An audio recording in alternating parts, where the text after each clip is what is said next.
Autoridades, señoras, señores, en nombre de Nueva Economía Forum les doy la bienvenida a la Tribuna Andalucía del Forum Europa, que organiza con la colaboración y el patrocinio del Grupo Santander. Hoy tenemos la satisfacción de acoger la intervención de la consejera de Hacienda y Administración Pública de la Junta de Andalucía, doña María Jesús Montero, quien será presentada por el expresidente de la Junta de Andalucía, don Rafael Escuredo. La tribuna es suya.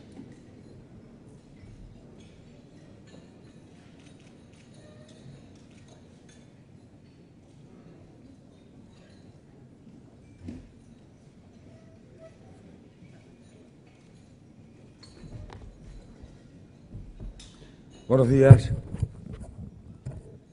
consejera, consejero, amigas y amigos. Perdonadme el tono de voz, pero ayer estuve en Barcelona, me llovió a mares, cogí un catarro tremendo, pero en fin, allí dejé a uno que tiene un trancazo más fuerte que el mío, más fuerte que el mío. Me llamó María Jesús Montero para pedirme que dijera unas palabras de presentación sobre su conferencia de hoy, cosa que hago con mucho agrado, con mucho gusto, ¿no? Yo a María Jesús la conozco hace tiempo y tengo una especial predilección por ella, ¿no? Le traigo un librito, luego se regalaré, que se llama La importancia de ser socialista, de Oscar Wilde. Y es que Oscar Wilde decía que a medida que uno cumple años, hay tres cosas a las que uno resulta especialmente vulnerable. Una es la belleza interior, habla él. En el caso de María Jesús es interior y exterior, como sabéis. La bondad o la generosidad y la inteligencia. En un mundo confuso, complicado, donde la mentira a medias y a veces de una manera neta y absoluta suelen abrirse camino con facilidad, encontrar a personas que hagan compatibles estos tres ingredientes para mí resulta ciertamente un estímulo para seguir creyendo, en este caso en la política, y sobre todo saber que estamos en buenas manos. Ella es licenciada en Medicina y Cirugía, cosa que saben todos ustedes, y técnico de la función administrativa de hospitales. Aparte de su currículum, del que hablaré luego, hay tres pinceladas en su currículum que me llaman la atención, porque dicen cosas de las personas. Una es que es trianera, dice ella, soy de Triana.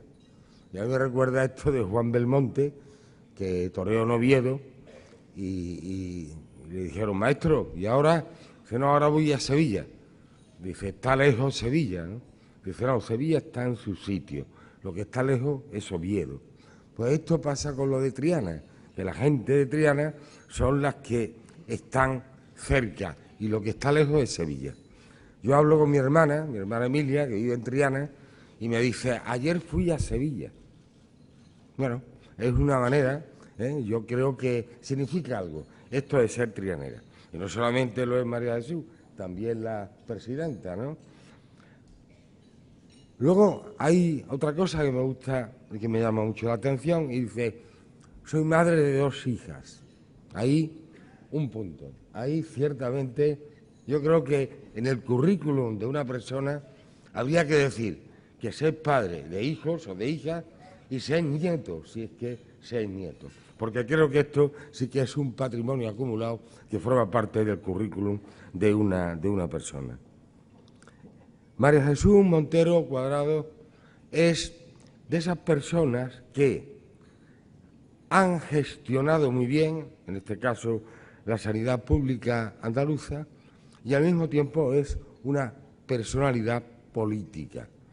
En mi tiempo se discutía mucho sobre si una persona era política o era gestor. Y de algún modo esto de ser gestor era como un tema secundario, ¿no? Lo importante es ser político. ¿Sí?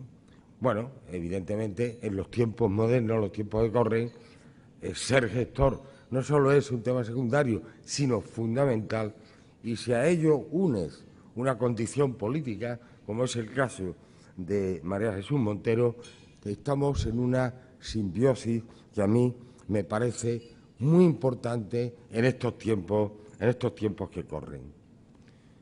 Ella ha trabajado durante 10 años en la gestión del SAS y lo ha hecho en un pilar básico del estado del bienestar. Prácticamente cabe decir que hoy, si hay motivos para sentirse orgulloso de algo en Andalucía, entre otras cosas, es de la sanidad pública, donde ella ha sido la arquitecta fundamental. Y el reconocimiento no es que se lo haga yo en esta tribuna, se lo han hecho a nivel internacional, otorgándole premio a el reconocimiento a esa labor. Y yo creo que hoy esa tarjeta de visita de la salud universalizada, gratuita, solidaria, es un ejemplo en España y un ejemplo en el mundo. De otra parte, María Jesús Montero hoy se enfrenta a una tarea verdaderamente compleja y difícil, ¿no? Es consejera de Hacienda y Administración Pública de la Junta de Andalucía y, consiguientemente, la máxima responsable en la elaboración de los presupuestos. Tiene que lidiar con la elaboración de los presupuestos al tiempo que con la reforma fiscal. Bien, en estos tiempos, como digo, de mentiras, y yo vengo de Cataluña y allí hay un mentiroso compulsivo, habría que decir que es importante encontrar personas que hablan con la verdad, de sus ideas, porque aquí no todo el mundo piensa igual, sin lugar a dudas, pero ella cuando habla te mira a los ojos. Ella tiene sangre en las venas. Hay políticos que hablan muchos idiomas, que son magníficos, que dan muy bien en la televisión y les falta alma. A ti no. Tú tienes eso que se llama el ángel de la política, eres una política de raza, ¿no? Y podía uno establecer comparaciones, lo que pasa es que son dolorosas, entre una consejera que durante mucho tiempo ha sido de salud y algún consejero bien comido y bien bebido de la Comunidad de Madrid, que hacen de nuestras heroínas y de nuestros héroes personajes verdaderamente, no sé, es que no quiero entrar en adjetivos porque me parecen muy fuertes, ¿no? Pero esto de la honestidad, de la sinceridad, de hablarte claramente y no improvisando de la cosecha de cada uno, diciendo barbaridades, uno puede establecer comparaciones y se siente orgulloso ante personas como tú que han lidiado con este tema de la salud pública andaluza. Ahora te toca otra tarea. Yo no sé ustedes cómo lo ven. Yo soy de los que creen que cuando el folclore y estas historietas pasen, estas historietas del tema territorial y de la segregación pase, y por favor un ruego a los políticos, que no le digan, a los políticos en ejercicio, que no le digan más a este personaje que cumpla con la ley y la Constitución, que ya se encargarán los jueces. Lo que hay que decir es que hay personas que rompen el tejido que ha sido hilado durante siglos y producen segregación, separación, enfrentamiento entre la sociedad civil. Y ese es el roto y ese es el gran pecado político que están realizando algunos.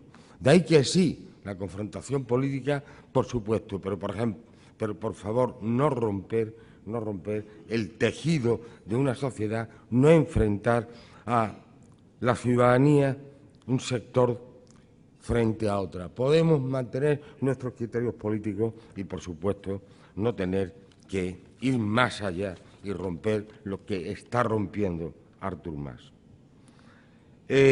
Andalucía ha sido pionera, gracias a ti, María Jesús, de leyes en materia de investigación biomédica, en la Ley de Derechos y Garantía de la Dignidad de la Persona, en el proceso de la muerte, en fin.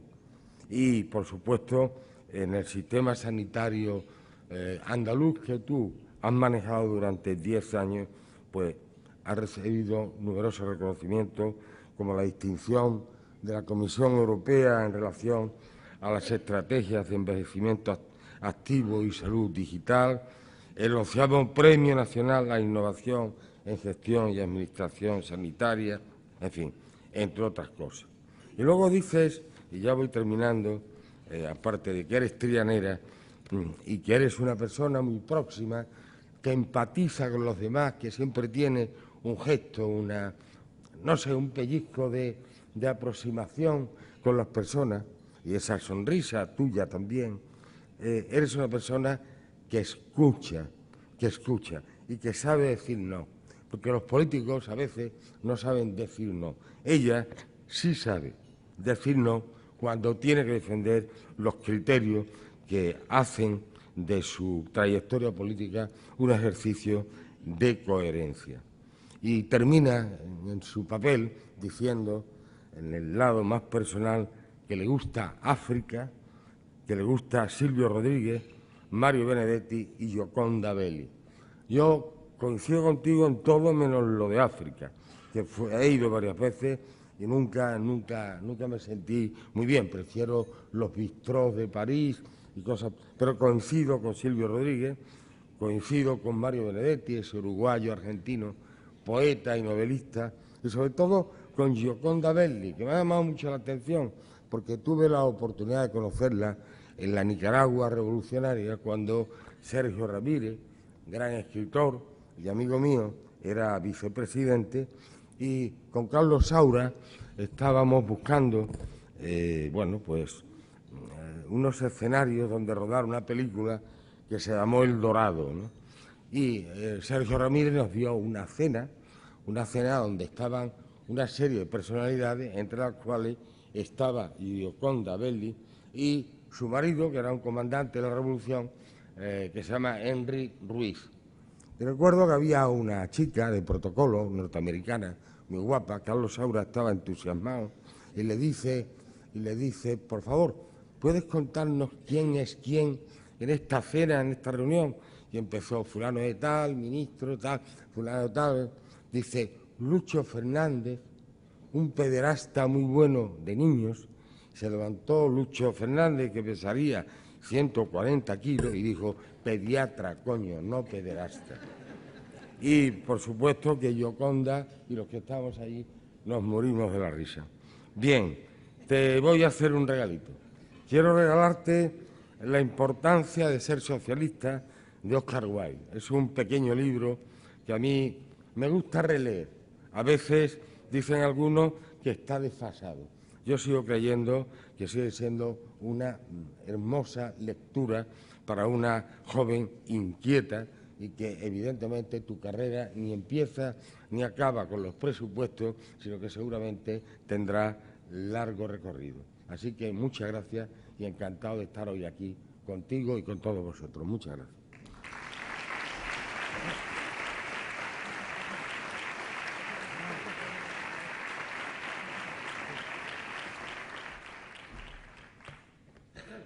Pues muy buenos días a todos y a todas. Entenderán lo difícil que resulta hablar después de Rafael, por muchos motivos y por muchas razones. Primero, por la emoción.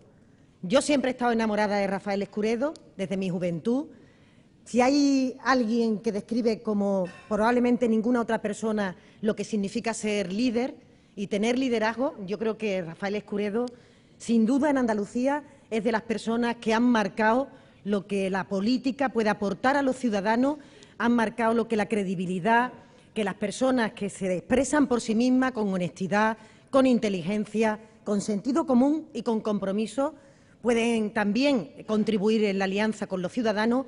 y, en definitiva, tener a Rafael, como en su momento disfrutábamos en nuestra tierra, un presidente que defendía lo que entendía que era justo para Andalucía, que era capaz de levantar con dignidad la cabeza frente a tantas personas que se encontraban oprimidas y que articuló en gran medida el consenso territorial del que disfrutamos hoy en España. Yo creo que, sin duda, ser presentada por Rafael Escuredo es toda una emoción, es un honor, y le pedí, efectivamente, personalmente, que hiciera el honor de poder yo disfrutar de sus palabras y, como habéis ustedes visto, nunca defrauda y siempre tiene una aportación que poder desarrollar en tiempos convulsos.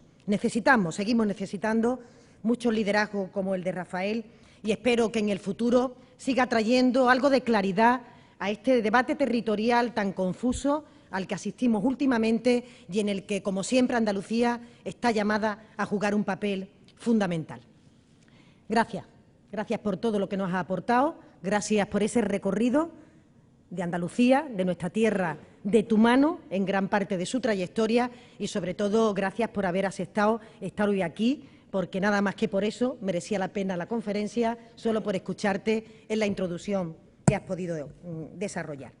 Muchas gracias a todos los presentes. Sé que el tiempo de todos los que estamos es oro y, por tanto, intentaré ser muy breve en esta intervención inicial.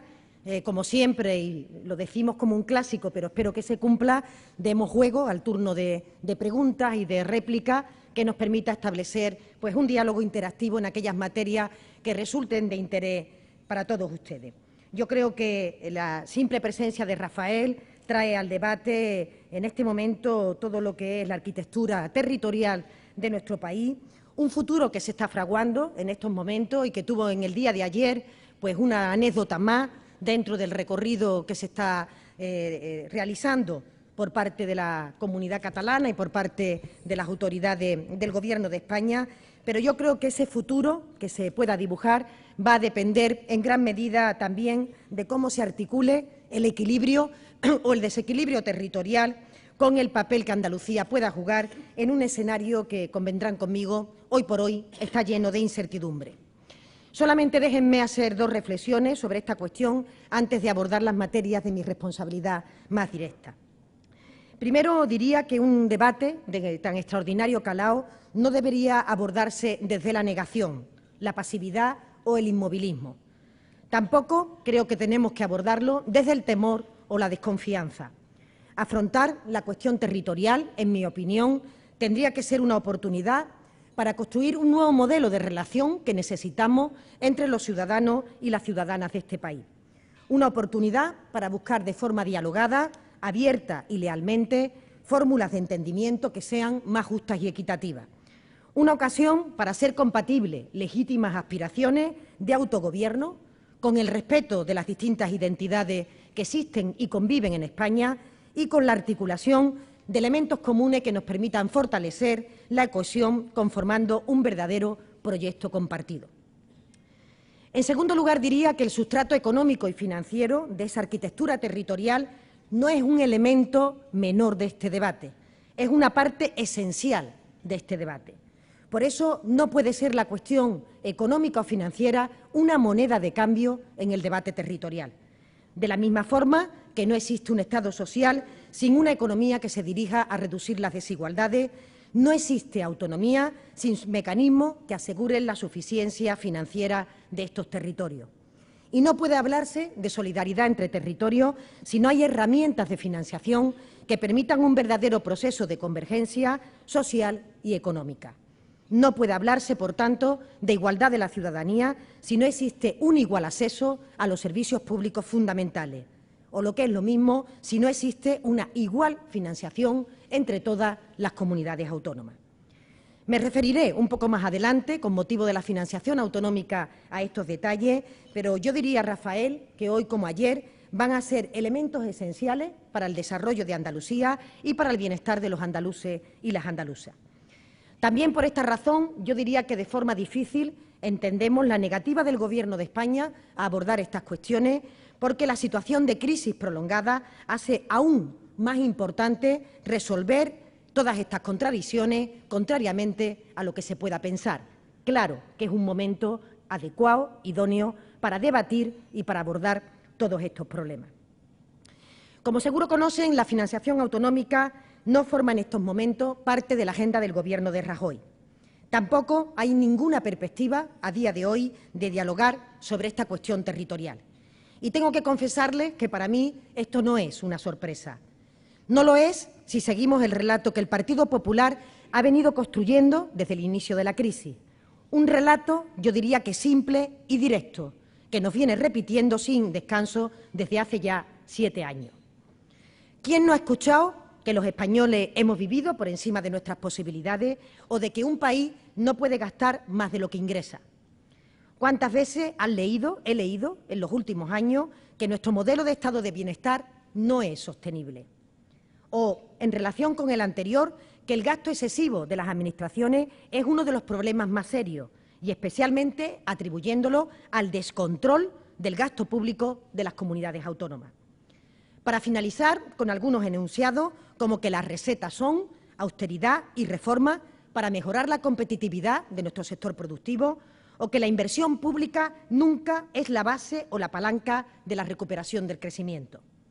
¿Les suenan todas estas frases que seguro que en algún otro momento se han tropezado con ellas? Son frases pronunciadas por responsables políticos del Partido Popular en estos últimos años. Representan los dogmas neoliberales que sostienen que el bajo crecimiento económico y el elevado desempleo tienen su origen en un gasto público excesivo y en las rigideces del mercado laboral. Y, por tanto, que las soluciones, el tratamiento, sería la reducción del gasto público mediante recortes en las partidas de programas sociales, lo que se ha llamado austeridad, palabra mal empleada en este concepto, así como facilitar la devaluación interna a través de bajadas de salario que se combinaría con el aumento de la jornada laboral, o ajuste para abaratar el despido de los trabajadores como mecanismos para flexibilizar el mercado de trabajo.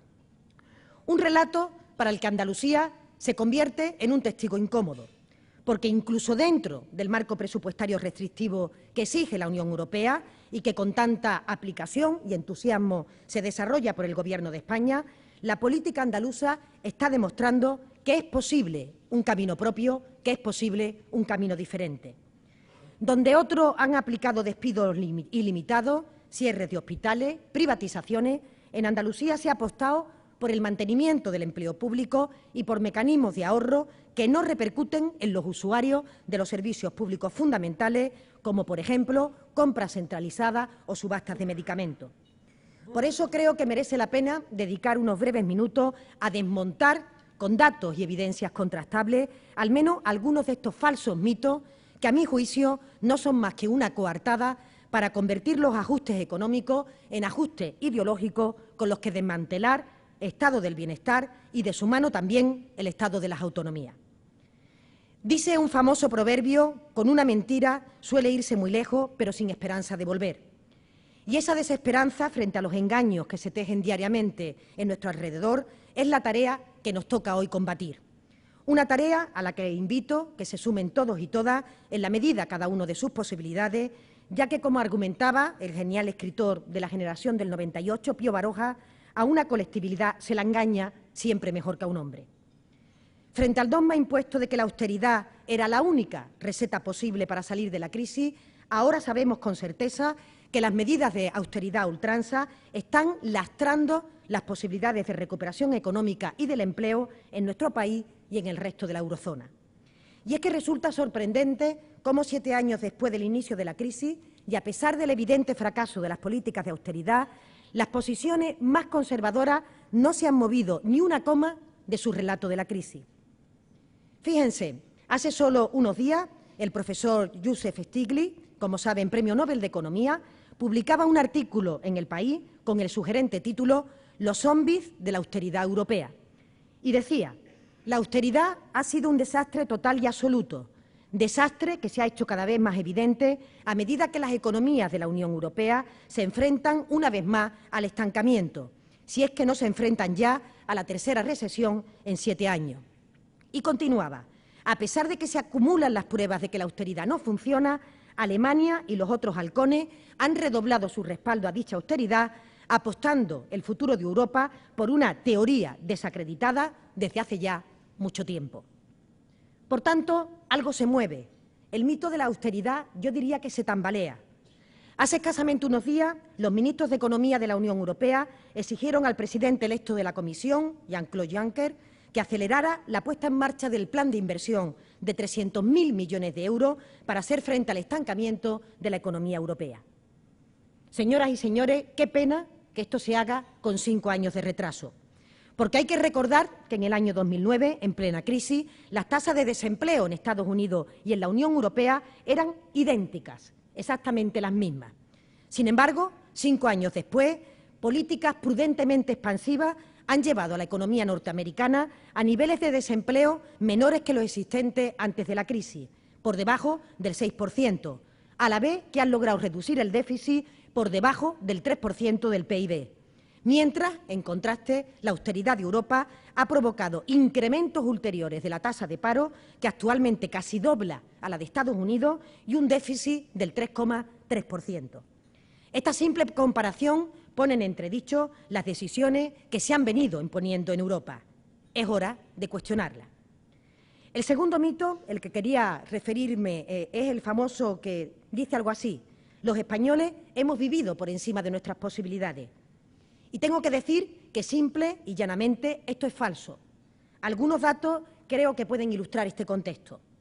En 2008 el consumo por habitante estaba en la media de la Unión Europea y nuestra ratio de deuda pública sobre PIB en el 40,2%, mientras que en la zona euro era del 68,60%.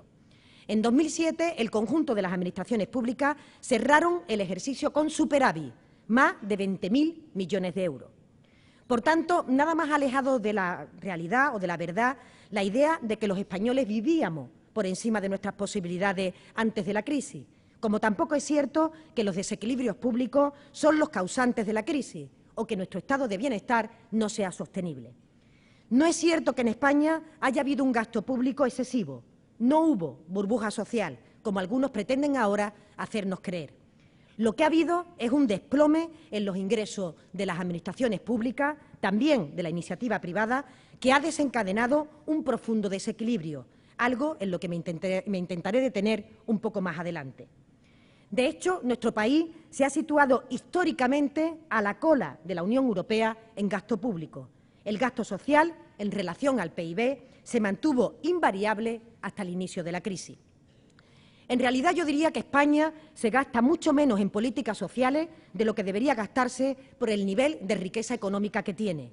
Para que se hagan una idea, al inicio de la crisis, nuestro PIB per cápita era del 94% en el promedio de la Unión Europea de los 15, mientras que nuestro gasto público social per cápita era solo el 74% del promedio del gasto público social per cápita de la Europa de los 15.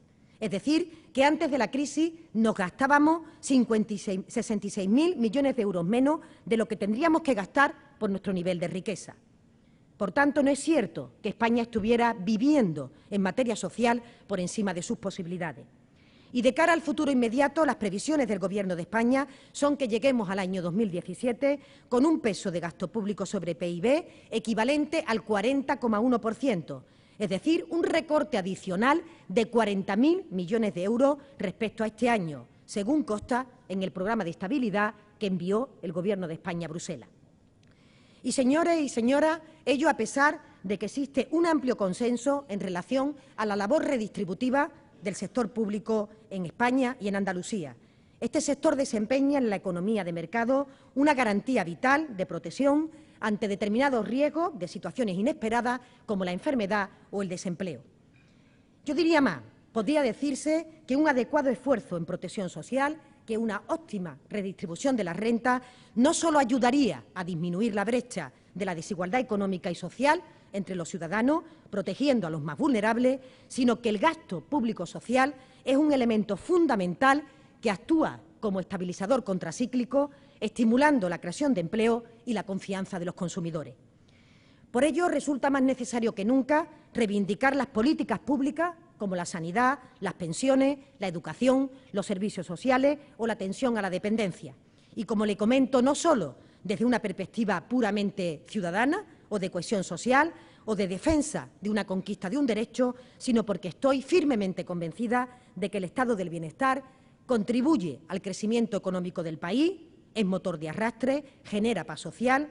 Estoy convencida de que permite que los ciudadanos puedan disponer de una renta añadida para cubrir sus necesidades y, por tanto, liberar renta para el consumo, y porque ofrece mejores resultados en términos de eficiencia que las alternativas basadas en el mercado.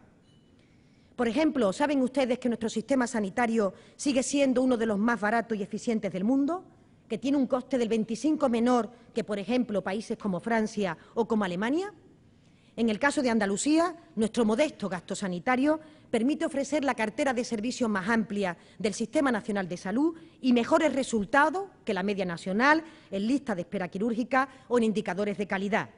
Todo ello con un presupuesto estimado de unos 1.000 euros por persona y año. Y si hablamos de educación, existe también un falso argumento sobre el menor coste de las plazas concertadas, aunque hay estudios que indican que a igualdad de condiciones ambos modelos cuestan lo mismo, y esto sin tener en cuenta el gasto que las familias desembolsan por alumno o que la enseñanza pública incorpora variables relacionadas con la mayor equidad o con compensación en desigualdades sociales, algo que no se da, evidentemente, en el sector privado. Pero si hay un mito que ha provocado un enorme daño a este país, es el relacionado con la necesidad de aplicar una devaluación interna como mecanismo para fomentar la competitividad y vender más al exterior. Los datos hablan por sí solos. Después de una nefasta reforma laboral, tenemos una tasa de paro más elevada que al comienzo de la legislatura, mayor precariedad laboral, menor empleo a tiempo completo, salario más bajo y casi 2 millones de parados a los que se le ha agotado la prestación por desempleo. El colmo de este despropósito es que la precarización de las condiciones laborales no ha servido para estimular la balanza exterior. De hecho, las exportaciones han perdido la fuerza que venían exhibiendo en estos últimos meses debido al parón, como no, de la eurozona. Y ahora el déficit comercial de enero a mayo fue de 10.400 millones, un 82% superior al mismo periodo del año pasado. En cambio, para lo que sí ha servido la reducción de salarios es para aumentar el margen de beneficio de un determinado colectivo de empresas de España. Y como muestra, un botón. Entre 2008 y 2013, la riqueza destinada a pagar sueldos a los trabajadores ha caído en 71.685 millones de euros. Los beneficios empresariales de determinadas empresas, por el contrario, ya están prácticamente al mismo nivel que en el año 2008. Y yo creo que una vez que recorremos con datos, con cifras, esta perspectiva global, también tenemos que aterrizar sobre algunos de los problemas que atravesamos y sus posibles causas. Y creo que puede ser un buen momento para bajar un poco a ras de tierra y recordar el papel que las comunidades autónomas están jugando en el mantenimiento de los servicios públicos fundamentales. Porque, amigas y amigos, somos las comunidades las que estamos soportando y soportamos la mayor parte del gasto público y del ajuste presupuestario, y las que, sin embargo, están manteniendo a duras penas las políticas del Estado del Bienestar. Solo desde el refuerzo al papel de las comunidades autónomas, a sus capacidades, podremos articular un verdadero proceso de recuperación que llegue al conjunto de la familia y a toda la ciudadanía. Por eso me parece imprescindible hacer efectivo algo tan básico como son los principios constitucionales. No hace falta que recuerde en este foro que el modelo constitucional español contiene entre sus elementos sustanciales la configuración de un Estado social con una amplia descentralización política y en la que está garantizada la igualdad entre los ciudadanos independientemente de su lugar de residencia. En el desarrollo práctico de la Constitución que hemos realizado en las últimas décadas, las administraciones autonómicas hemos asumido la casi totalidad de la competencia de los servicios públicos que conforman el Estado del Bienestar. Sin embargo, lo contradictorio es que este despliegue competencial no se ha correspondido con los recursos suficientes para su financiación. Y agravando aún más esta situación, la distribución de esta fuente de ingresos ha generado en las autonomías una elevada fluctuación vinculada al ciclo económico. Como le he indicado, el sistema de financiación no proporciona suficientes recursos y, además, mantiene privilegios entre regiones. Su aplicación, por tanto, genera muchas dudas, por no decir que permite elementos de discrecionalidad al Gobierno de la nación. Y esta valoración negativa no es en absoluto privativa de Andalucía. Son mayoría las comunidades autónomas que reclaman la reforma del modelo y son también unánimes los estudios expertos, los informes independientes que denuncian la existencia de desequilibrio financiero injustificado. Y le doy solo algunas pinceladas para ilustrar este hecho. Aunque habrán tenido oportunidad de escucharlo en numerosas ocasiones, quisiera recordarles que de haberse situado en la media de financiación por habitante, Andalucía habría recibido 3.400 millones de euros, más entre 2009 y entre 2012, en el periodo de liquidación del actual modelo de financiación, los 4 ejercicios que ya hemos recorrido. Pero estos 3.400 millones de euros menos que ha recibido nuestra tierra no ha servido para que el Gobierno cumpla con la obligación de llevar adelante la reforma del sistema de financiación. Incluso organismos independientes, nada sospechosos, como la agencia de calificación Standard & Poor's, ante la evidencia del desequilibrio que se ha generado, han propuesto que las 6 comunidades autónomas infrafinanciadas tendrían que ser compensadas con 4.780 millones de euros, de los que nos corresponderían 1.362. Una propuesta de una agencia de calificación que podría ser una solución provisional muy razonable en tanto se aborda este problema de fondo y que solo supondría para el Estado una aportación económica equivalente a las 3 décimas de déficit que entregó a Bruselas o al dinero del rescate bancario devuelto con anticipación. Y, en tercer lugar, seguro que habrán escuchado en estas últimas semanas cómo desde nuestra comunidad autónoma hemos venido denunciando la incorrecta aplicación de los fondos de convergencia, ya que en lugar de reducir diferencia de financiación entre comunidades, alejan a Andalucía aún mucho más de la media. Por ejemplo, en la liquidación del modelo correspondiente al año 13, que incorpora ya los presupuestos de 2015, en Andalucía se ofrece un resultado tremendamente negativo y que no tiene comparación con lo que ocurre en otros territorios. Para que se hagan una idea, mientras que nos obligan a devolver 426 millones de euros, otras comunidades autónomas van a ingresar, es decir, van a recibir del Estado 588 millones de euros en el caso de Valencia, 518 en el caso de Baleares, 163 en el caso de Cataluña o 133 en el caso de Madrid. Nosotros tenemos que devolver 426. Y según anunció en su día el Gobierno de España, 2014 iba a ser el año de la financiación territorial. Sin embargo, pocos meses después se arrepintió, se ha retractado de esta materia y dice que ahora en la agenda no es posible el poder incorporar este debate por la falta de recursos y también porque no existe, según ellos, un clima apropiado para este debate.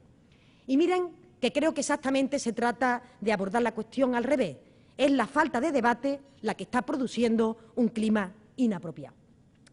Y déjenme que les traslade con toda rotundidad que esta paralización de la reforma de la financiación pone en riesgo el estado del bienestar, impide que los ciudadanos tengan los mismos derechos, vivan donde vivan. Defender la reforma del modelo de financiación es, en definitiva, una cuestión de supervivencia de nuestro modelo social, pero también una cuestión de supervivencia del modelo autonómico y su capacidad para desarrollar políticas diferenciadas. Si la única opción de las comunidades es preservar el gasto social y cada año es mayor el porcentaje del presupuesto que se destina a servicios públicos fundamentales, se pierde cualquier capacidad para desarrollar otras políticas que se adapten a las preferencias, a las necesidades de los territorios, a las opciones de los ciudadanos de cada comunidad. O lo que es lo mismo, es casi tanto como renunciar a la autonomía real que contienen nuestros estatutos de autonomía. Y si el Gobierno ha renunciado a llevar adelante la reforma del modelo, ha planteado una supuesta reforma fiscal que no es más que una operación, permítanme la expresión, de cosmética electoralista y que ha generado una improvisada carrera para ver quién promete en los territorios autonómicos una mayor bajada de impuestos ahora que se acercan las épocas de las convocatorias electorales. En el contexto financiero que les acabo de exponer, considero que la reforma fiscal del Gobierno central es cuanto menos inoportuna, al no permitir una mayor flexibilidad en la senda de consolidación, al no permitir un respiro en la durísima reducción del gasto público que venimos desarrollando. Por otro lado, no deja de ser un parche al no tratarse de una reforma del sistema. En cierto modo, lo que ha predominado en este debate es el componente propagandístico del discurso, por cuanto se reflejará en una bajada de retenciones del IRPF desde enero que estaremos obligados a devolver en marzo o en abril del año siguiente, cuando ya hayan pasado las elecciones. Pero ello no quita que, con carácter general, se reduzca, incluso en la propuesta del Partido Popular, la progresividad del sistema. Y esto es doblemente injusto. Los que menos tienen son los que se van a ver más perjudicados porque no se van a beneficiar de ella en absoluto. Y son las grandes fortunas, las empresas que tienen grandes beneficios, las que lograrán mayores descensos de sus tipos marginales. Tanto, por tanto, en su diseño como en su tramitación, ha sido el Gobierno de España desleal, ya que no ha contado con las comunidades autónomas a las que hace que pierdan recursos.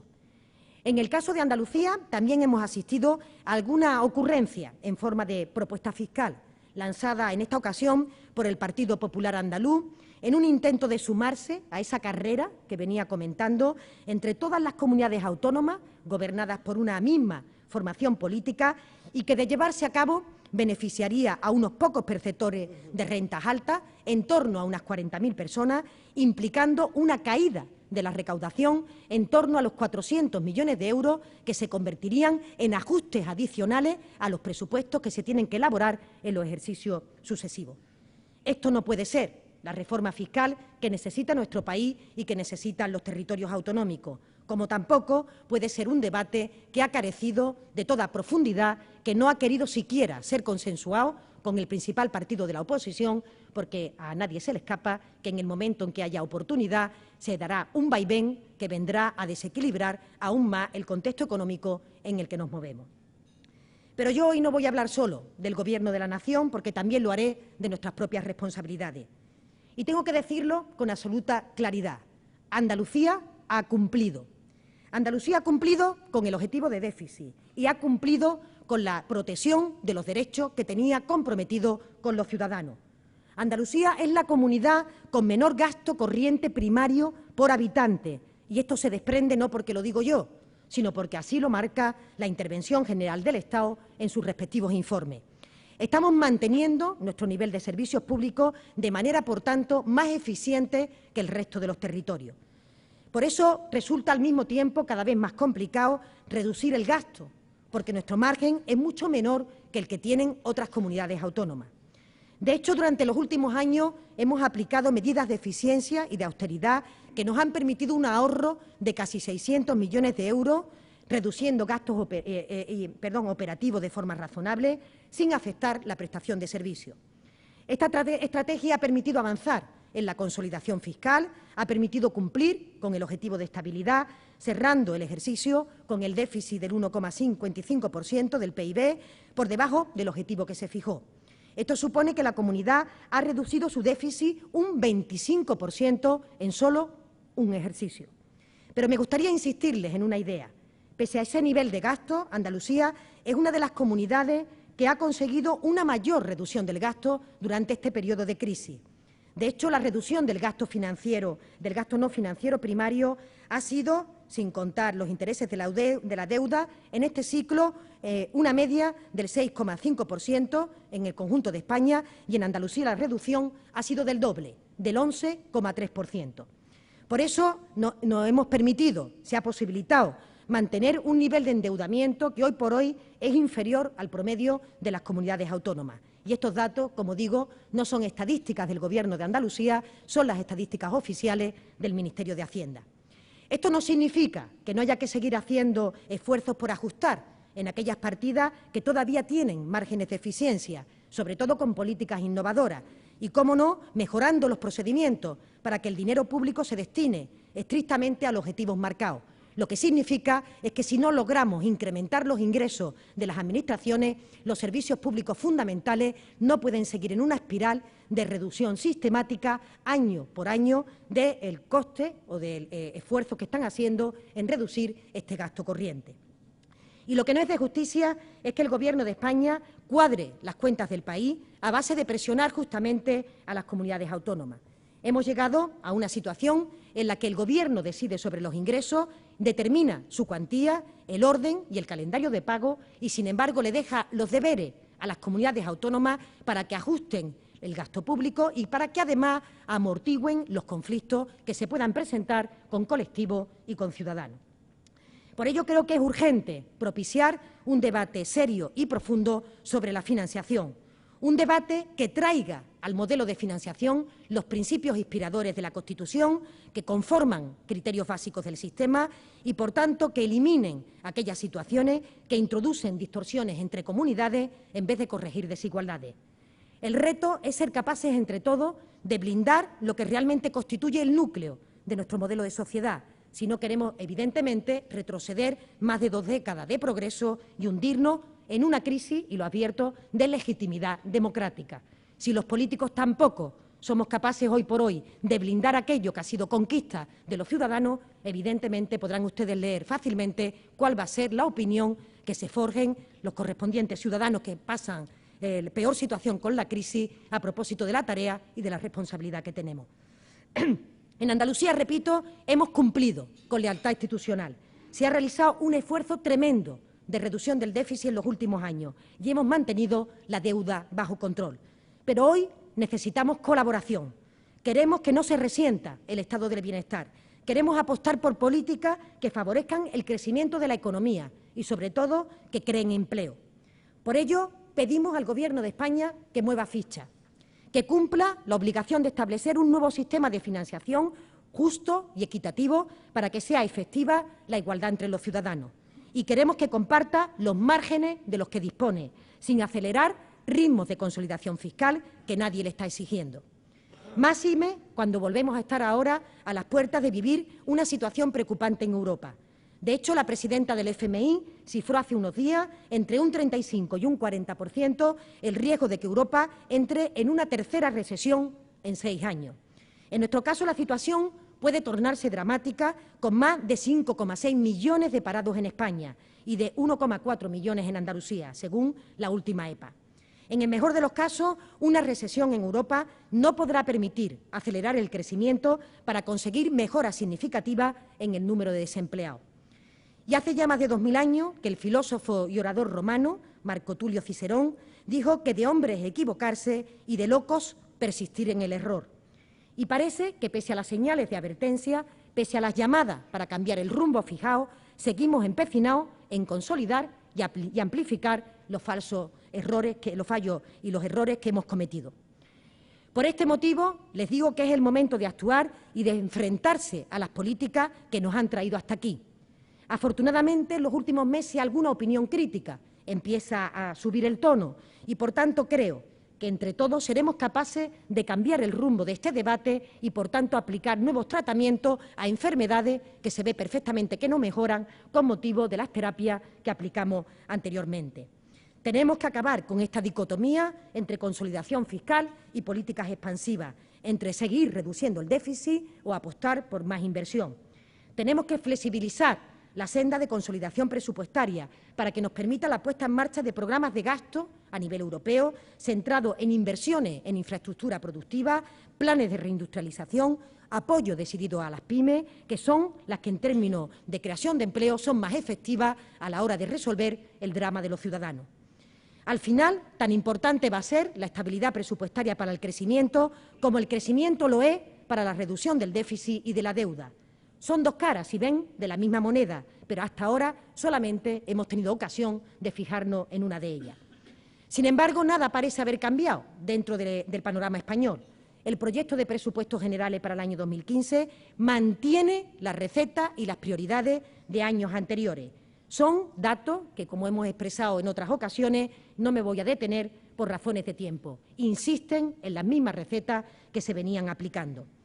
Pero en Andalucía intentaremos utilizar la herramienta del presupuesto para marcar una política distinta, un rumbo económico distinto y, por tanto, seguir nuestro camino propio. Saben ustedes que en este contexto se ha hablado en los medios de comunicación a propósito de los presupuestos de la Junta para el año 2015. Y conocen también que soy cauta y respetuosa a la hora de hablar de cifras, sobre todo cuando están inmersas en un proceso de debate, en un proceso de negociación, porque a veces el hablar más de la cuenta puede perjudicar los intereses de los ciudadanos y los intereses de la negociación. Puedo entender el interés informativo que despiertan estas materias, pero créanme si les digo que permaneceré con la prudencia suficiente hasta que finalmente el Consejo de Gobierno dé luz verde a los presupuestos para el año que viene. Solamente les voy a avanzar algo de las partidas o de los rasgos que va a contener el presupuesto. Vamos a seguir conservando las partidas que se destinan a servicios públicos fundamentales. Vamos a recuperar derechos que los ciudadanos han perdido y los empleados públicos con motivo de los recortes ocasionados en ejercicios anteriores. Vamos a incrementar la inversión dentro de las posibilidades que marca nuestra restricción presupuestaria y, además, intentaremos apoyar a través del presupuesto a los sectores productivos de Andalucía. Un presupuesto que tiene que permitir premiar el talento y la creatividad en la generación de riqueza. Tiene que movilizar los recursos disponibles para la generación de empleo y tiene que preservar el empleo público, que es también una diferencia respecto a otras regiones. Concluyo ya, confiando en que ahora en este turno de preguntas podamos entrar en detalle en alguna cuestión que por razón de tiempo se me haya quedado en el tintero. Seguro que avanzaremos. Pero sí me gustaría trasladarle a modo de cierre que como mujer optimista y comprometida que soy, estoy convencida de que no vamos a dejar que esta crisis acabe con nuestros valores democráticos, sociales o políticos, que no vamos a renunciar a todo lo conseguido por tantos y por tantas personas durante tanto tiempo, que no vamos a consignar como un recuerdo de una época mejor que ya pasó todo lo que aprendimos y fuimos capaces de construir como sociedad durante décadas de progreso, que lo mejor todavía está por venir, que nos importa tanto salir de la crisis como salir bien de ella sin dejar a nadie, a ninguna persona en la cuneta o en el camino, y que estoy convencida que juntos, con esfuerzo, con ilusión, podremos superar el conjunto de adversidades que, no les niego, nos estamos enfrentando. Porque en este mar de incertidumbre en el que nos movemos todos los días, ustedes también, constantemente, lo único cierto, como decía el escritor japonés Haruki Murakami, es que una vez que la tormenta termine, no recordarás cómo lo lograste, no te acordarás cómo sobreviviste, ni siquiera estarás seguro si la tormenta ha terminado realmente. Pero una cosa sí es segura, cuando salgas de esa tormenta no serás la misma persona que entró en ella. Y de eso se trata en nuestra particular tormenta, de salir de ella con mejores condiciones de las que entramos, tanto como persona, como individuo y como colectivo, como sociedad. A ello les invito, en ello me encontrarán. Muchas gracias.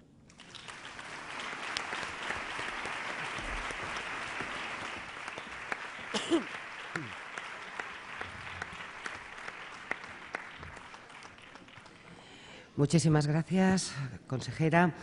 Vamos a ver, uno de los presentes no estaba muy de acuerdo en una cuestión, en lo de vivir por encima de las posibilidades. Incluso señalaba, don Francisco, no señala su apellido, que usted ha evaluado lo que es la deuda pública, pero no la deuda privada, y que esa suma de deuda pública y privada es lo que indica que sí hemos vivido por encima de las posibilidades. Sí, hacía referencia en mi intervención a propósito de probablemente una parte de esta cuestión, una parte de estos mitos que he intentado ir recorriendo, que se han asentado en el colectivo imaginario. Esos son los difíciles luego de combatir. Es mucho más difícil combatir un mito o una mentira que combatir con datos una realidad contrastable y que pueda ser evidenciada. Pero habitualmente cuando se habla de que vivimos por encima de nuestras posibilidades, a lo que se apunta es a que los gobiernos hemos desarrollado políticas públicas que han estado por encima de lo que se podían permitir las arcas públicas, los impuestos de los ciudadanos o las riquezas que cada país o cada territorio desarrollaba. A eso me refería cuando el mito habla de vivir por encima de nuestras posibilidades. Quizás la frase que más suena es: no nos podemos permitir, si no nos podemos permitir un sistema sanitario como el que tenemos, si no nos podemos permitir un desarrollo de la dependencia, como promueven las leyes, si no nos podemos permitir. Es un permanente, repetición de una idea que intenta trasladar a los ciudadanos una especie de sensación de culpa a propósito de que hemos gozado de un bienestar superior al que nuestra capacidad productiva y nuestro nivel de renta podría disponer. Y lo que he intentado demostrar es que el gasto público en España y el gasto público en Andalucía no ha estado por encima de las posibilidades de los ingresos de las administraciones públicas. Todo lo contrario, sigue existiendo una brecha en gasto público entre la eurozona y España. y, por tanto, no puede ser la aspiración, la vocación a disminuir el gasto público, sino que tiene que ser crear riqueza suficiente para que el gasto público se encuentre a la altura de lo que se han encontrado países nórdicos o países del resto de la eurozona. A eso me refería con vivir por encima de nuestras posibilidades, no de que en algunas ocasiones los ciudadanos se hayan endeudado o hayan tenido deudas privadas, deudas familiares, que pudieran haber estado por encima de lo que su nivel de ingresos particular hubiera producido. Estoy hablando desde un debate político, desde la globalidad. El Gobierno hace negocio con el préstamo o con los préstamos a la Junta. ¿Usted cree o afirma esta aseveración? ¿Cree que es cierta? ¿Pone intereses el Gobierno central por encima del tipo de referencia del mercado? Bueno, lo que creo es lo que los datos ponen de manifiesto. Digamos que el Partido Popular en Andalucía, incluso el Gobierno de España, juegan a veces con una confusión la forma que tienen de expresar los mensajes. Créanme que no es inocente, no es porque alguien está utilizando las palabras de forma, digamos, poco adecuada, es que lo hacen queriendo. O sea, se quiere instalar la idea de que el Gobierno de España en el último periodo ha dado a Andalucía, ha regalado 20.000 millones de euros. O sea, quieren trasladar una idea de que es muy positivo el Gobierno de Rajoy con Andalucía hasta el punto de que nos han regalado 20.000 millones de euros. Y ustedes saben que hemos denunciado en diferentes ocasiones que esa afirmación es mentira. La comunidad autónoma no ha dispuesto de mayores ingresos por 20.000 millones de euros.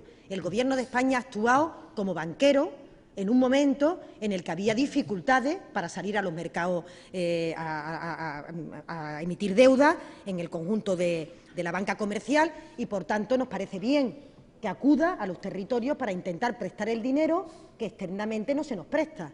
Pero eso ha costado a las arcas públicas 561 millones de euros. Es decir, que no solamente no es que no nos lo haya regalado, es que no ha sido gratis, es que está costando esa cantidad. Pero les doy otro dato.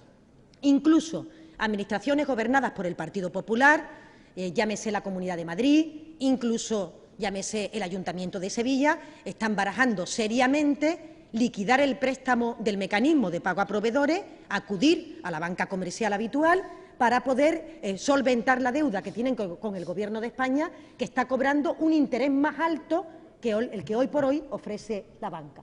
Por tanto, no es que se trate de una apreciación subjetiva, es que los datos están ahí, no se nos ha regalado nada, se nos ha prestado el dinero con un coste muy importante para las arcas públicas y, por ejemplo, en el mecanismo de pago a proveedores se está cobrando un interés más alto que el que hoy por hoy le está costando financiarse al Gobierno de España. Y el Gobierno de España, ojo, se financia más barato también por Andalucía, o yo diría sobre todo por Andalucía, porque nuestra contribución a la consolidación fiscal, a la reducción del endeudamiento, posibilita que pueda salir fuera con mejores ratios, que menos que repercutirlo también cuando ellos están cobrando por el dinero. Don José Joaquín García Moreno, del Foro Montecorto, preguntaba si cree usted que es necesario un nuevo pacto por Andalucía de todas las fuerzas políticas, poniendo por delante los intereses de Andalucía a los partidistas. No sé si con lo que ha comentado anteriormente esto es posible, no es posible, es viable, ¿no? Siempre, yo diría que siempre, aquí Rafael, que es maestro en esto, siempre es necesario hacer un llamamiento al consenso de las fuerzas políticas en los momentos críticos en los que las comunidades autónomas, los gobiernos de la nación, los ayuntamientos están viviendo situaciones que, si no corrigen el rumbo, pueden llegar a ser todavía más críticas. Y en este sentido no vamos a intentar que pueda haber un gran acuerdo político en el conjunto de Andalucía para reivindicar aquello que como tierra necesitamos para poder corregir los desequilibrios que nos ha traído la crisis. Miren ustedes, la diferencia probablemente sobre el debate de la financiación territorial en Andalucía frente a otros territorios, a otras comunidades, es que no conozco ninguna comunidad autónoma, ningún parlamento que no sea el andaluz, que no apoye unánimemente una reforma del modelo de financiación que beneficie a ese territorio. No conozco ningún parlamento que esté gobernado por el Partido Popular, que haya propuesto dentro del foro parlamentario una iniciativa para reivindicar un modelo de financiación más justo que no haya contado con el voto favorable del resto de las fuerzas políticas. Esto no ocurre en el Parlamento de Andalucía. En el Parlamento de Andalucía, la sesión pasada, se debatió una iniciativa a propósito de la liquidación del año 2013 y contó con el voto contrario del Partido Popular. El hecho diferencial es que el Partido Popular en Andalucía sigue sin entender que aliarse por los intereses de Andalucía no es apoyar al Gobierno andaluz, es apoyar a los ciudadanos. Y hasta que el Partido Popular no salga de esa situación, si me permiten, de contradicción permanente que los lleva a estar sin contar con la confianza de los ciudadanos, hasta que eso no lo resuelvan, va a ser muy difícil que establezcamos ese pacto por Andalucía, pero desde luego por el Gobierno no va a ser. Yo seguiré insistiendo. Una cuestión. Cuando van ustedes a las negociaciones de los consejos de política fiscal y financiera, ¿ustedes se fían del Gobierno o no se fían del Gobierno? Quiero decir, ¿van con mucha desconfianza, no? No creo que sea cuestión de fiarse o no fiarse. Es cuestión de que, legítimamente, cuando uno acude al Consejo de Política Fiscal y Financiera o a las negociaciones con el Gobierno de España, defiende aquello que entiende que le corresponde. Andalucía nunca ha defendido para la comunidad autónoma, corrígeme, Rafael, si me equivoco, nunca ha defendido más de lo que entendía que le correspondía, pero tampoco se ha conformado con menos. Y no nos vamos a conformar con menos. Esto significa que a veces hay que armonizar intereses que pueden parecer contrapuestos entre lo que reivindican los diferentes territorios, pero que la inteligencia política yo creo que ha demostrado a lo largo de la historia que no solo es posible armonizar esos intereses, sino que en esa armonía se han encontrado posibilidades para la recuperación colectiva y para el crecimiento, digamos que simultáneo, que lo que le ha venido bien a un determinado territorio, a Cataluña o a Madrid, ha podido venirle bien a Andalucía. Quizá la inteligencia política ahora no consiste en convertirse en árbitro, que parece que es lo que el Gobierno de Mariano Rajoy pretende trasladar, como unos meros árbitros de disputas territoriales en las que cada uno quiere tirar para su casa, barrer para adentro aquellos recursos que entiende que tienen que recibir. Es que no se trata de ser árbitro, es que se trata de ser políticamente inteligente en la articulación de un modelo en el que todo el mundo gane y, por tanto, todos contribuyan a sentirse confortables, fundamental para la identidad y la cohesión territorial, y, en segundo lugar, para contar con recursos suficientes para desarrollar las políticas que tienen encomendados por sus estatutos, que tienen que proporcionar a los ciudadanos. Si no salimos de esa concesión de que el Gobierno es un mero árbitro, difícilmente podremos debatir con madurez un debate territorial en el que nos estamos jugando, lo están viendo ustedes, muchas más cuestiones, pero donde el elemento financiero va a ser crucial en el debate y no es simplemente una herramienta que pueda servir para callar o para no despertar demasiados gritos de insurrección en algunos territorios. No se trata de ser árbitro, se trata de articular propuestas que sean inteligentes para el crecimiento global de España. Se reducen las transferencias a Andalucía en unos 600 millones y además hay que pagar un déficit del 2013, de la liquidación negativa del 2013, de 426 millones. Ustedes están trabajando en esa hipótesis de fraccionar ese pago, esa devolución de los 426 millones. Y sobre esa hipótesis están haciendo los presupuestos de la autonomía, de la Junta. Pero ¿qué pasaría si le dice el Gobierno central que no? Es decir, pueden trabajar en una hipótesis, pero entre 600 menos y hay que pagar además 426, ¿cómo vamos a hacer unos presupuestos o cómo se van a hacer, unos presupuestos reales? No contemplo el escenario. Yo no contemplo el escenario de que el Gobierno de España vaya a negar, sería la segunda negación, esto ya se va pareciendo a algunos relatos bíblicos, no contemplo el escenario de que el Gobierno de España vaya a negarle a Andalucía el aplazamiento, el fraccionamiento de la liquidación del año 2013 en tanto en cuanto se revisa y el año de carencia que se ha aplicado de forma invariable siempre que los modelos de financiación han dado resultados de liquidaciones negativas en las cuantías de las que estamos hablando. No lo contemplo. Elena Manzano, de Onda Cero, pregunta si habrá más recortes, si hay un no con respecto a esos 426 millones y cuándo va a cerrarse el presupuesto. Y también Lalio González Santiago, de Vocento, pregunta si ha recibido alguna noticia sobre ese pago de los 426 millones a devolver. Es decir, si ha habido ya algún contacto, si han contestado algo de parte o por parte del Gobierno central. Sí, en relación con la primera cuestión, el presupuesto es un presupuesto difícil, es un presupuesto complicado, un año más en el que recibimos menores transferencias por parte del Gobierno de España, bien por la no flexibilización del objetivo de déficit o bien porque se hacen menos entregas a cuenta. En nuestro caso son las dos cosas. No es solamente que tenemos que acudir y dar respuesta a la consolidación fiscal, al objetivo, es que también nos viene menos dinero de las entregas a cuenta. En otros territorios no ocurre esto, por eso hago hincapié.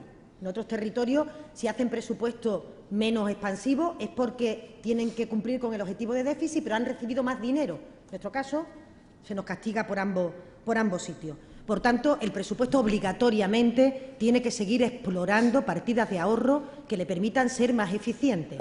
Ustedes me dirán, esto tiene que ser muy complicado después de 5 o 6 años de forma ininterrumpida explorando márgenes de ahorro. Y les respondo, sí, muy complicado.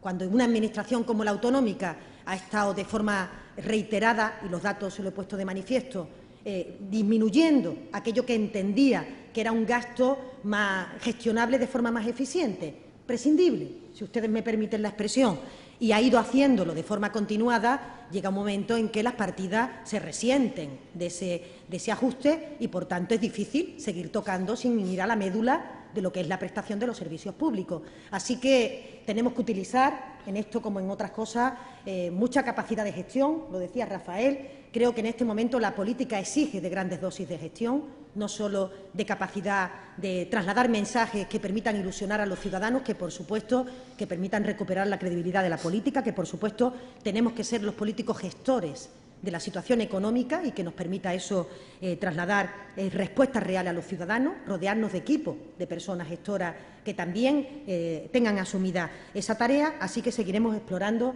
medidas de ahorro. Pero sí les avanzo que lo que son las políticas básicas en relación con la prestación de servicios, sanidad, educación, serán políticas que quedarán bastante preservadas en los presupuestos de nuevos ajustes. Y luego, en relación con las fechas, las de todos los años. Esto sí que no varía. Esto es caiga el sol, llueva por donde llueva, es una premisa del Estatuto de Autonomía. El presupuesto tiene que entrar en el Parlamento de Andalucía 2 meses antes de que finalice el ejercicio.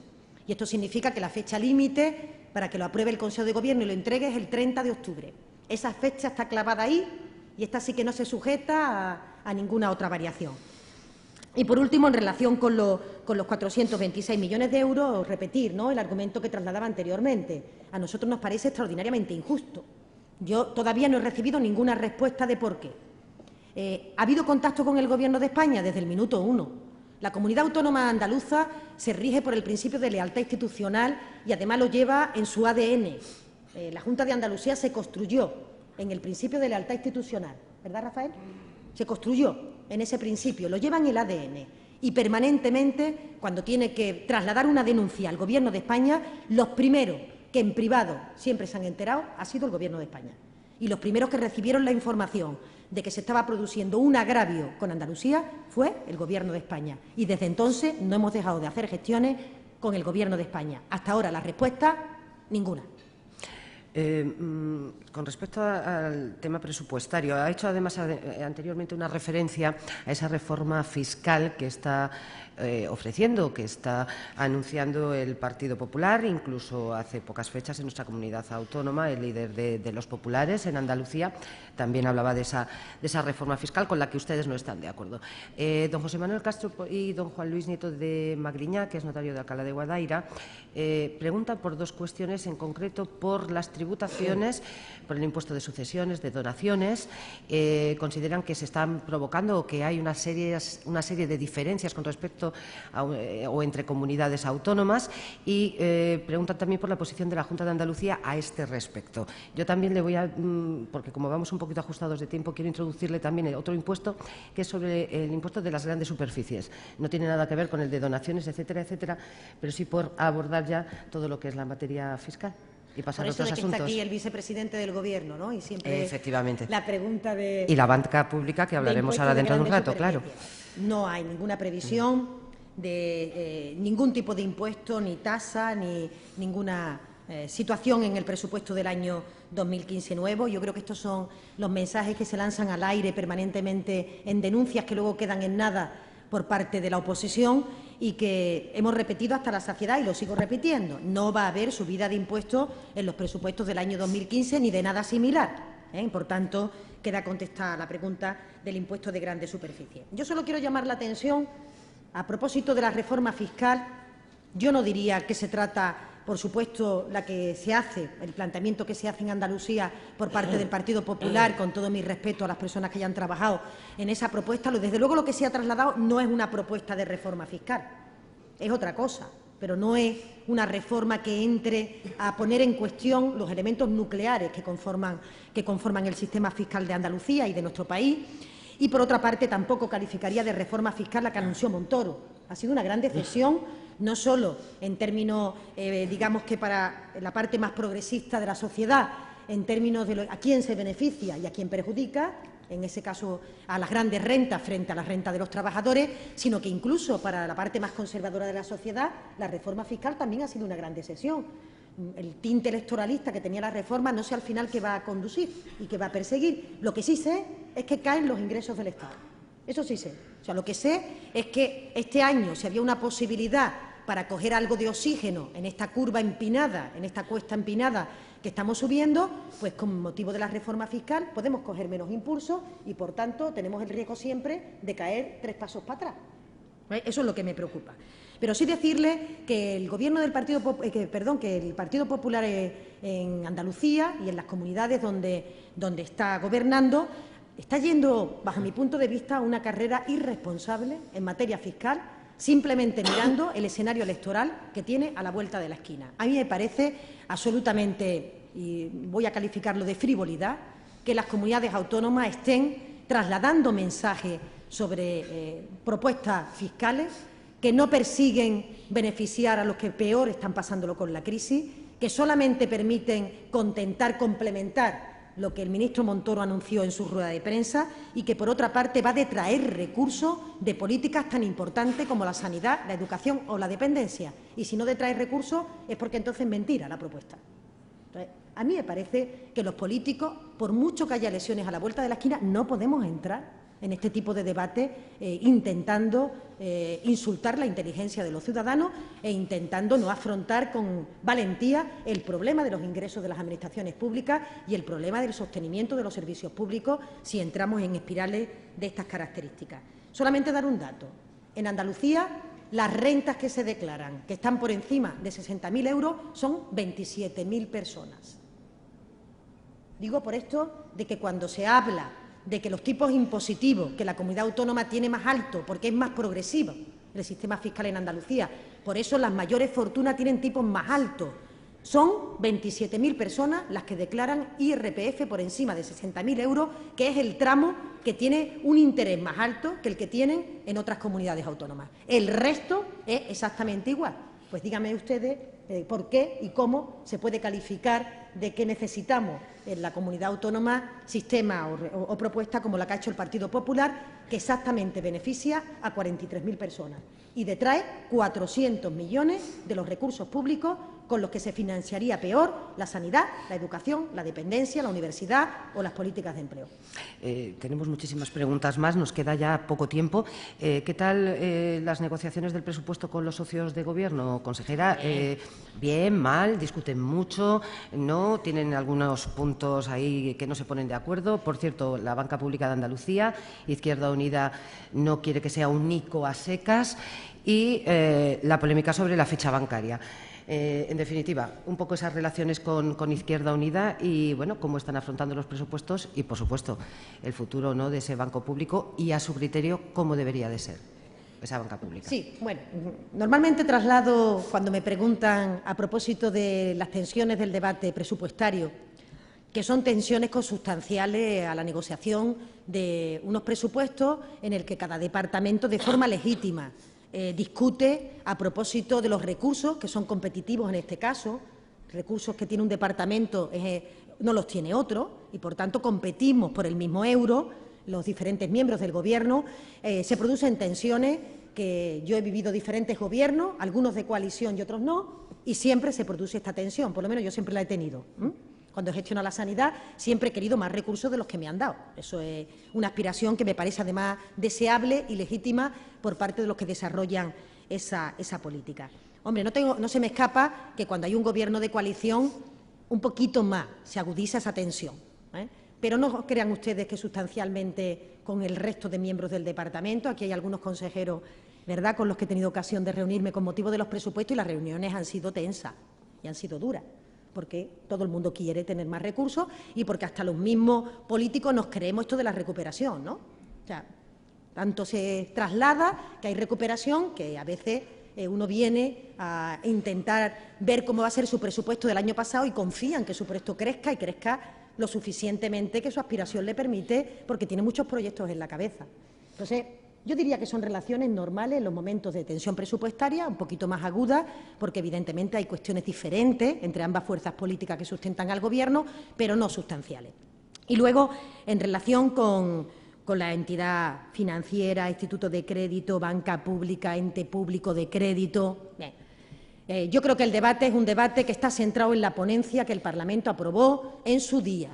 Nuestra hoja de ruta está en la ponencia que el Parlamento aprobó en su día, que fue muy debatida, fue un trabajo muy riguroso que desarrollaron los parlamentarios que fueron responsables de esa ponencia, en la que lo que se intentaba era dar respuesta al problema de liquidez que tenían las empresas, pequeñas y medianas empresas, que habían solicitado al Gobierno andaluz dos cuestiones fundamentales: disminución de trabas burocráticas.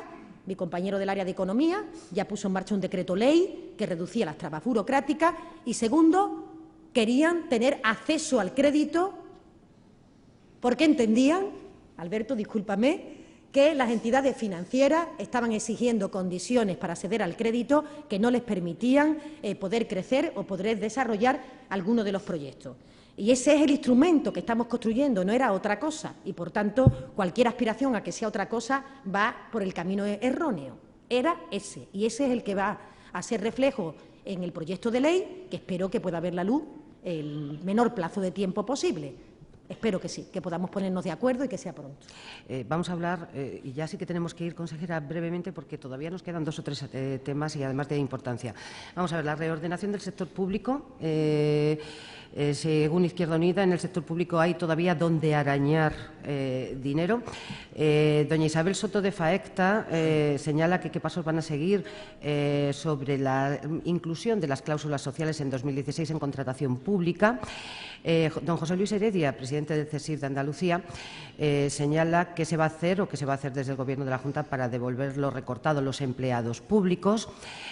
También se pregunta sobre la utilidad, el señor o la señora Matt Bernal, de AMC Media, pregunta sobre la utilidad o no de las sociedades instrumentales, y UGT, que está también o ha anunciado que si la Junta, y si ustedes quieren guerra, la tendrán, y sobre todo referido a movilizaciones contra la decisión de la Junta de mantener el recorte salarial del 5% a los trabajadores de las agencias y empresas públicas para el 2015.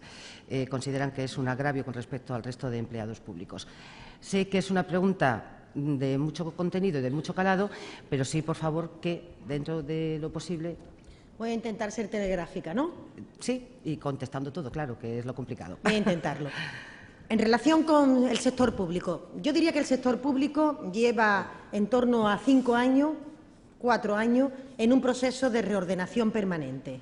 No solamente por las decisiones políticas que se van adoptando en esta materia, sino por las sentencias judiciales que van sobreviniendo y que van cambiando o adaptando algunas de las medidas que se adoptaron en materia de reordenación del sector público, algunas que le dan la razón a la Junta de Andalucía y otras que trasladan que determinados colectivos ingresen o regresen al sector público en condición de trabajadores del mismo.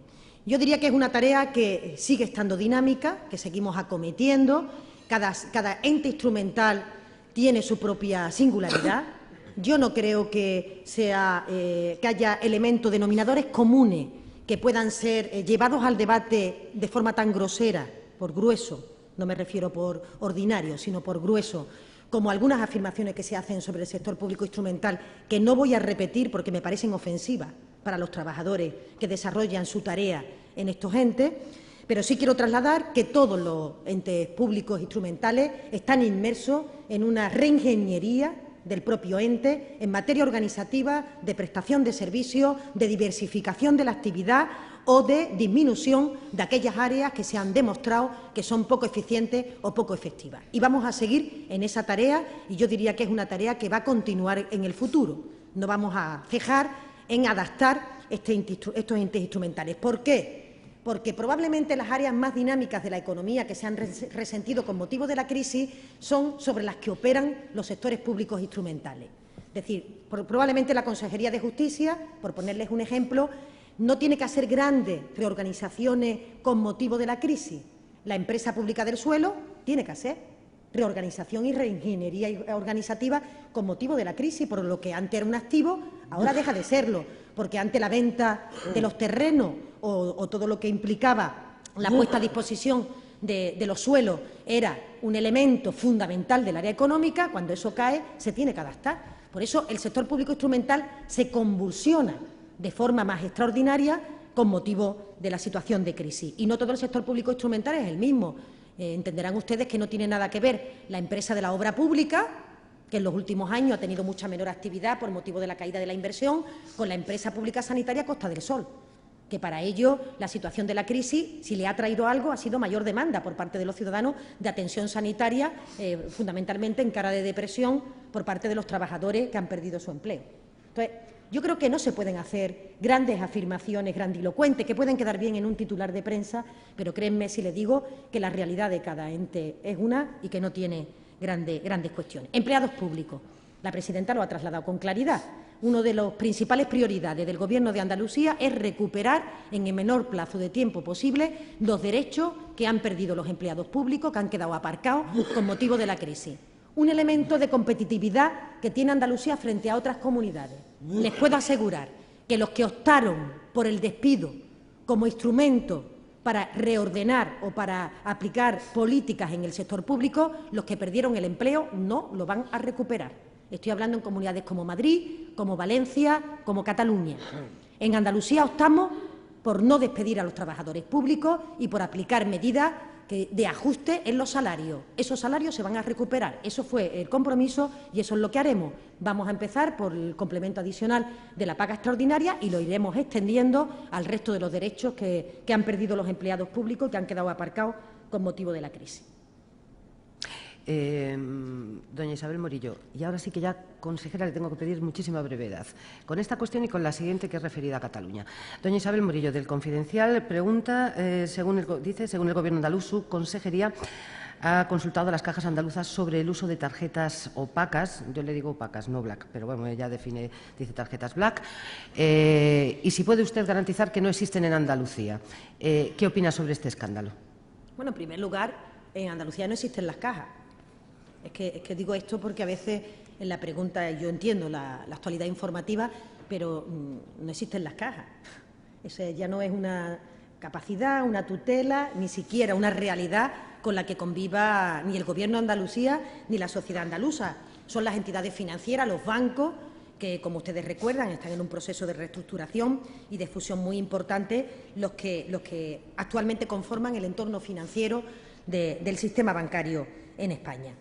El Gobierno de Andalucía no tiene ninguna constancia de que este tipo de tarjetas, de que las tarjetas black existan o hayan existido en el ámbito de ninguna entidad financiera con la que nos hayamos relacionado de forma más directa. Digo, antiguamente podían ser estas entidades, no tiene ninguna constancia. Y es más, yo diría, el tipo de tarjeta a la que se ha hecho referencia en estos últimos días con motivo de Bankia y de toda la situación que ha aflorado, son tarjetas que eran opacas. Es que la peculiaridad de esas tarjetas es que eran tarjetas opacas que ha sido, pues digamos que el trabajo de investigación de la Fiscalía la que ha aflorado y ha puesto de manifiesto que se estaba haciendo un uso indebido de una serie de ingresos que evidentemente merecen toda la condena del Gobierno de Andalucía, como no puede ser de lo contrario. Es decir, es inadmisible que en los momentos de crisis que vivimos sigamos escuchando y asistiendo atónitos, yo diría que sorprendidos, a situaciones que afloran que a todos nos dejan escandalizados, los primeros al Gobierno de Andalucía o los segundos o los terceros, pero evidentemente al igual que al resto de los ciudadanos. No tenemos constancia de que eso exista en ninguna entidad financiera de la que nosotros nos relacionamos habitualmente.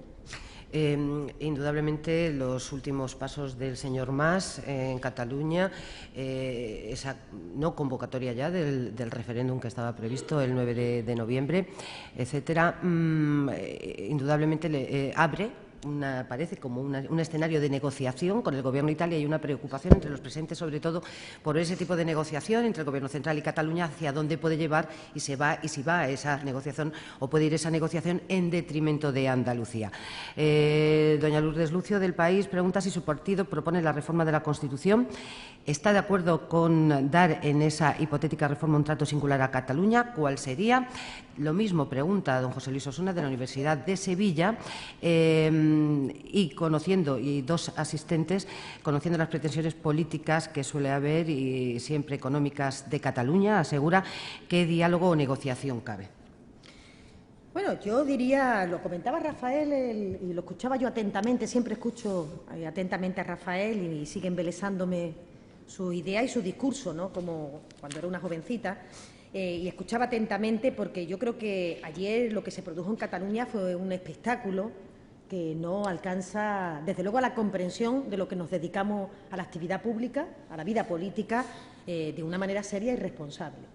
Es que exactamente no sabemos en qué consistió la propuesta del señor Mas, si es que hubo una propuesta o si fue simplemente una ocurrencia, una salida. Yo no, de verdad, créanme que no me atrevo a calificar comportamiento político. Lo que sí les digo es que no aportó más claridad, sino que aportó mayor confusión. Y yo creo que de confusión estamos servidos. O sea, yo creo que los ciudadanos esperan en este momento mayor claridad, los catalanes y los del resto de España. Y el señor Mas pues hizo un intento de sí pero no, pero todo lo contrario, pero no me desmarco, pero abrimos los colegios electorales, pero no sabemos qué vamos a votar, pues no da pistas. No, claro, no damos pistas, tan pocas pistas damos que nos hemos liado todo el mundo. Y ya no sé si los catalanes van a acudir a algo, de alguna convocatoria, a alguna cita, porque la gente no suele ir a donde ni siquiera sabe a lo que va. Entonces, yo no entiendo bien en qué ha consistido la propuesta. Lo que sí le digo es que provoca mayor frustración. Este debate es un completo error, tal como está planteado por parte del Gobierno de la Nación negándolo y tal como se plantea por parte del Gobierno catalán, porque lo que está provocando es mayor frustración, cuando se partía de una frustración previa agravada por la crisis económica. Forman parte, bajo mi punto de vista indisoluble, la crisis de identidad territorial con la crisis financiera y con la crisis económica que está sufriendo en este momento la sociedad catalana, como el resto de la zona de la eurozona. Por tanto, no se van a poder disociar. Quiero decir con esto que el debate probablemente tiene que ser un debate conjunto, pero lo que sí le puedo decir es que Andalucía volverá a jugar el papel que siempre ha jugado en la cohesión territorial de España y que no vamos a consentir que se utilice la financiación territorial como moneda de cambio para resolver ningún debate, incluido el debate territorial. Entre otras razones, porque por los recursos competimos todos. No compite solo una determinada parte de la población, competimos todos. Y esto significa que si hay una parte de esos recursos que se destinan a un territorio, es en detrimento de los que se destinan a otro. Dicho esto, la necesidad de mantener ese equilibrio territorial, tenemos que tener la inteligencia que se nos pide en este momento de ser capaces de generar un escenario que permita que todo el mundo se sienta razonablemente confortable. Y esto significa partir de algunas premisas. Que la Constitución y la reforma constitucional puede abundar en que la articulación territorial propicie serenidad en el debate y propicie atender algunas de las reclamaciones que se han planteado, sin duda lo pienso. Y pienso que el Partido Socialista está haciendo una propuesta que no hay que desdeñar y que no solamente hay que aparcarla, sino que habría que abordarlo porque puede ser una posibilidad. Y digo puede ser una posibilidad. Cuanto más tarde se aborde el debate, menores posibilidades tendremos de ganarlo con una cierta dosis de racionalidad. Esta es mi opinión. En un segundo, hacía una cita mencionaba una cita en la que hablaba del cambio cuando uno está en política o cuando uno está en alguna actividad, el cambio que se puede producir personal. ¿Usted ha cambiado mucho personalmente desde que es consejera de Hacienda? Porque yo la conozco desde que cuando era consejera de Salud, pero no sé si esta consejería, que es muy especial, cambia o no cambia a las personas. Bueno, no sería yo quizás la persona más adecuada, ¿no? Los que me conocéis un poco dirá, soy más malhumorada desde que... No, creo que no. Creo que la perspectiva se enriquece. Creo que la capacidad de poder ver la realidad andaluza desde diferentes perspectivas te proporciona una riqueza que es, digamos que la principal recompensa que se obtiene cuando uno se dedica a la actividad pública, que es tener la posibilidad de impregnarte de muchos matices de la realidad que, aunque parezcan menores, son enriquecedores, permiten dar elementos diferenciadores, mayor criterio, mayor capacidad. Yo maduro conforme avanzan los años, probablemente más por los años que por la propia experiencia, pero conozco gente en los diferentes sectores que me enseñan diariamente muchísimo. El cambio de cartera me propicia esa posibilidad de conocer otro tipo de personas y de relacionarme con otro tipo de conocimiento que intento incorporar a mi manera de ser y a mi forma de actuar. Y yo habitualmente soy una persona de trabajo muy colectivo.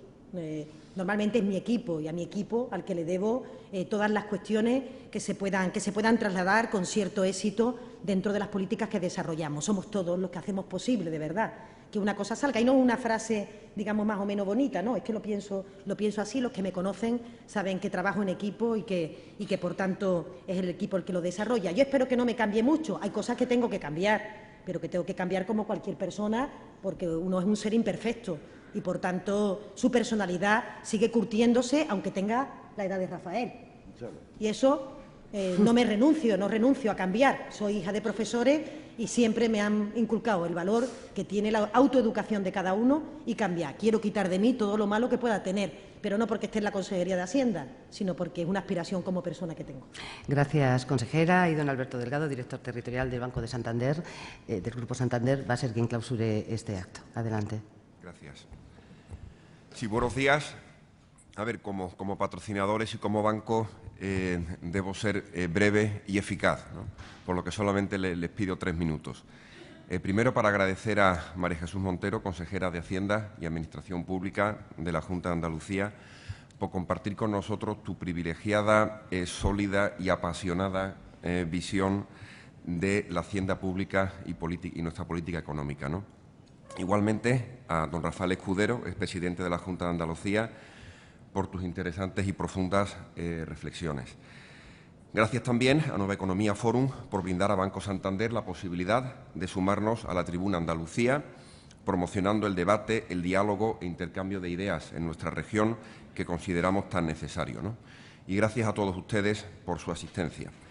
Yo hoy solamente quiero transmitirles un mensaje de confianza, en la confianza que tenemos en el Banco Santander, en la recuperación económica, en las empresas, en las pymes y en la sociedad andaluza. De nuestro fallecido y recordado presidente, Emilio Botín, nos han quedado muchas cosas, entre otras la confianza en los proyectos, en las ideas y en las personas de nuestro país. Sí quiero aprovechar para agradecer públicamente las innumerables muestras de cariño que hemos recibido de clientes y de la sociedad andaluza en general en estos días por el fallecimiento de nuestro presidente. Han sido muchas y muy importantes y no podemos ni debemos olvidarlas, ¿no? Como banco estamos muy ilusionados con el futuro. Tenemos un gran banco, contamos con una nueva presidenta que tiene demostrada capacidad para liderarlo y con un conocimiento y un compromiso importante con Andalucía. Ya lo demostró visitándonos el pasado día 26 de septiembre, apenas 10 días después de tomar posesión de su cargo como presidente del banco, en una jornada de trabajo que pudimos compartir con la consejera de Hacienda y Administración Pública y con la presidenta de la Junta de Andalucía. Pensamos que ahora, tras una larga etapa de crisis económica, la economía andaluza comienza a mostrar signos de recuperación, fruto del importante esfuerzo que está realizando la Junta de Andalucía por impulsar el crecimiento y del esfuerzo, sobre todo, de todas las andaluzas y andaluces. Son numerosos los indicadores que lo ponen de manifiesto. El crecimiento del PIB que hemos tenido en el primer y segundo trimestre. Somos la tercera comunidad en volúmenes de exportaciones del país y la que más crece de entre las grandes en exportaciones. Las cifras de empleo mejoran, aunque ahí tenemos mucho que hacer todavía. Hay una mejora significativa de la inversión exterior, el consumo interno está creciendo en los últimos meses y, además, cumpliendo el exigente objetivo de déficit que teníamos fijado como comunidad autónoma. Por tanto, enhorabuena, consejera. Banco Santander está jugando un importante papel en este estímulo. Mantenemos nuestro compromiso de contribuir decididamente al crecimiento de la economía andaluza y del empleo. Hemos conseguido ya, en Banco Santander, desde el mes de julio del año pasado, aumentar todos los meses nuestra facturación de inversión, en base a un programa de impulso de crédito que ya pusimos en marcha en la primavera del año pasado, con una tasa de crecimiento del 10% en el segundo semestre del año pasado y que en este año, en los 9 meses transcurridos, se ha elevado ya al 40% de concesión de mayor crédito que el año anterior. Por tanto, creo que sí lideramos ese inicio de la recuperación económica.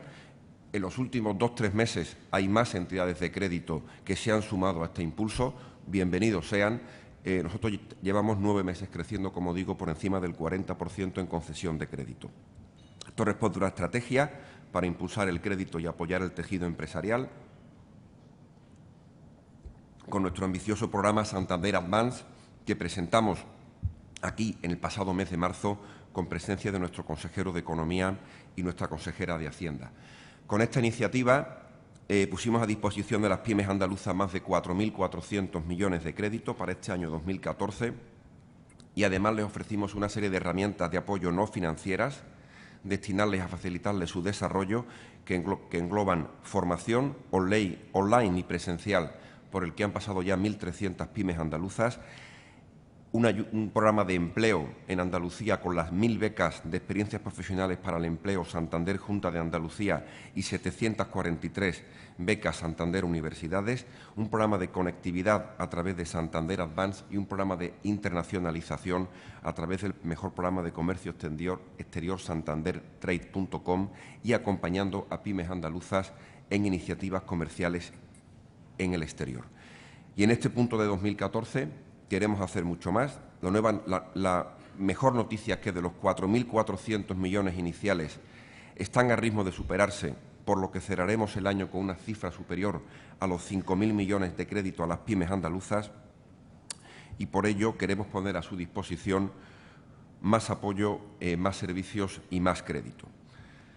Gracias a todos. Termino por confiar en el Banco Santander como socio de vuestros proyectos y en los empresarios por vuestro compromiso y apuesta de futuro con Andalucía. Muchas gracias a todos por vuestra presencia.